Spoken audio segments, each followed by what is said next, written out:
Bon matin les copains. Le but de cette vidéo est de vous aider à comprendre la logique derrière les tests d'identification chimique. Un test d'identification chimique vise à identifier une substance chimique. Bien sûr, on ne peut pas procéder à des tests comme le test du goût ou de l'odorat pour détecter la présence d'une substance chimique parce que ça pourrait être dommageable, par exemple les émanations ou tout simplement le fait de consommer la substance pourrait causer des problèmes de santé. Donc, on effectue des tests à l'aide de ce qu'on va appeler des indicateurs. Ici, j'ai 3 indicateurs différents.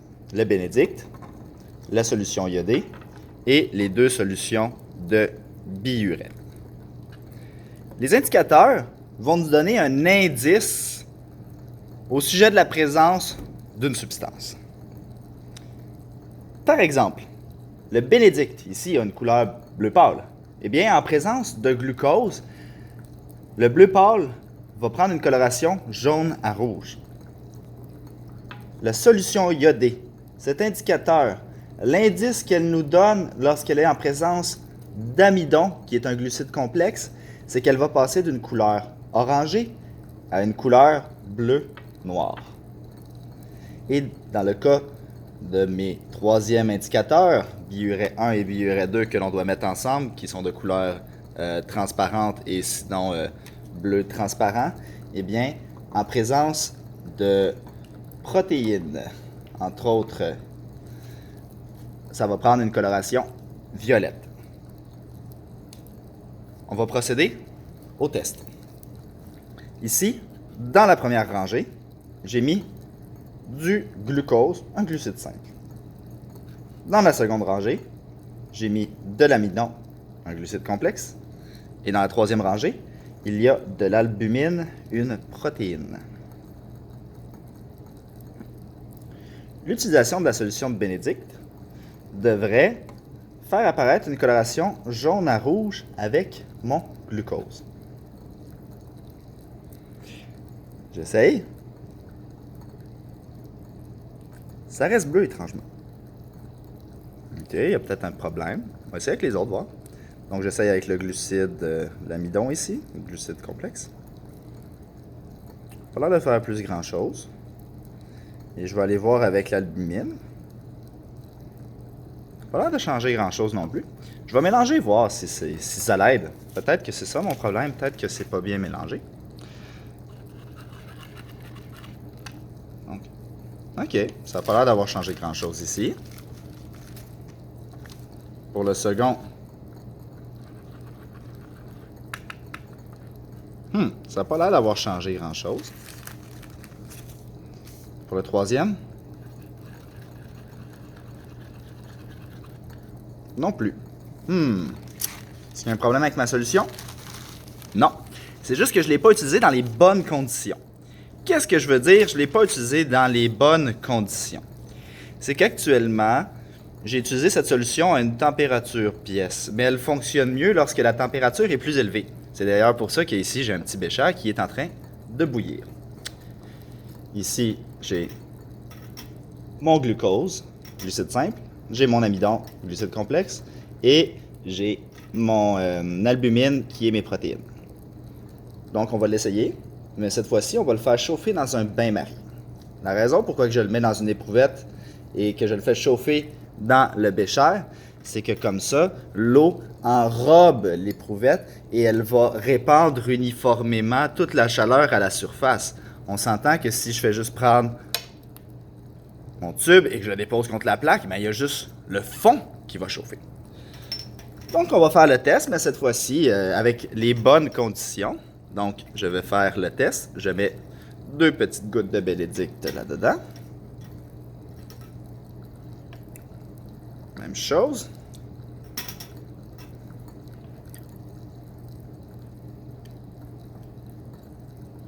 Oups, ça n'a pas bien tombé.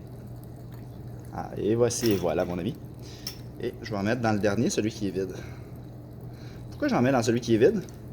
C'est juste pour vous montrer que, tout seul, la solution de bénédicte ne change pas. Donc, je vais la mettre ici. Ça va conserver la couleur bleue. Je vais prendre mes protéines. je vais les mettre. Je vais prendre mes glucides complexes et je vais les mettre.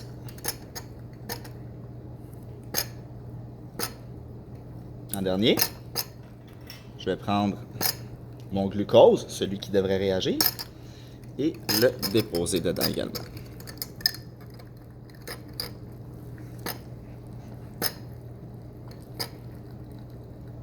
Oh! On peut voir qu'il y a un changement qui s'opère. Mon Bénédicte, comme j'ai dit, va passer d'une couleur bleutée à une couleur jaune-rouge si c'est en présence de glucose. Je retire mon bécher.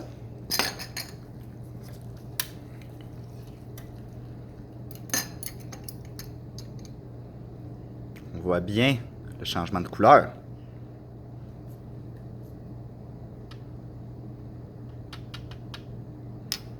Et voilà.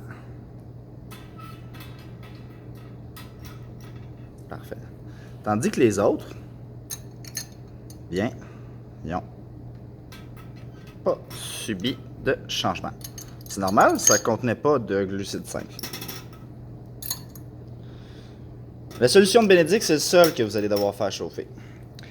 Les autres, ça devrait réagir directement. Donc, la solution iodée devrait prendre une coloration bleu-noir en présence de l'amidon. Donc, j'ai fait mon test. Oh, c'est orangé. Oh, oh, le changement est assez évident, n'est-ce pas? Et ici, ça reste orangé également. Je vais brasser, voir si ça aiderait pas un petit peu. Hein? Donc ici, je suis en train de brasser dans le premier godet. Enfin, un godet, c'est chacun des petits trous sur la plaque. Puis la plaque, ça s'appelle logiquement une plaque à godet. Donc ici, on voit bien que ça a pris la coloration violette. Et je vais brasser le dernier.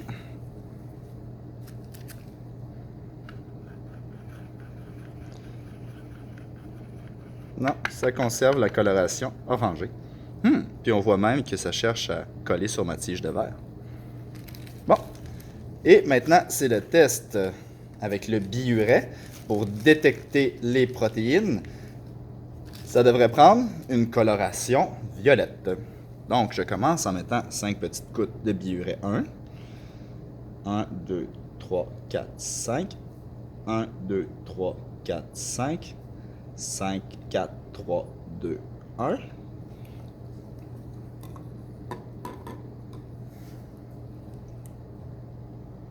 Un, deux. 1, 2. 1, 2. Oups, voilà. Donc, on va mélanger, voir si ça fait quelque chose. Là. Ça a changé un petit peu de couleur. Mais ça reste bleu, ça. C'est pas violet, là. Violet, ça ressemble pas à ça.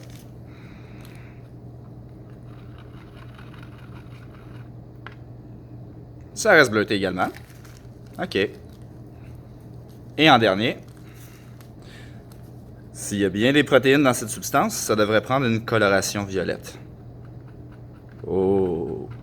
On voit que ça commence à changer, mais oui, c'est un beau violet, ça. N'est-ce pas?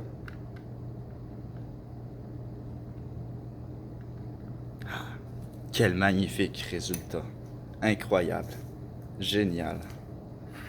Super beau. Merveilleux. Wow! Génial. Super. Incroyable. Fantasmagorique. Aïe aïe. Wow. C'est super beau.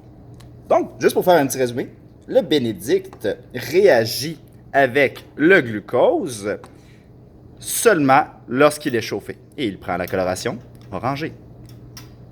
Pour ce qui concerne la solution iodée, celle-ci réagit seulement avec l'amidon. Ici, il donne une coloration bleu-noir. Et en dernier, la solution de biuret réagit avec les protéines et nous donne la coloration mauve. Donc, de cette manière, avec les changements de couleur, on est capable de savoir s'il y a une certaine substance de présente. Vous, votre test sera fait avec des aliments, pas des substances pures comme ici.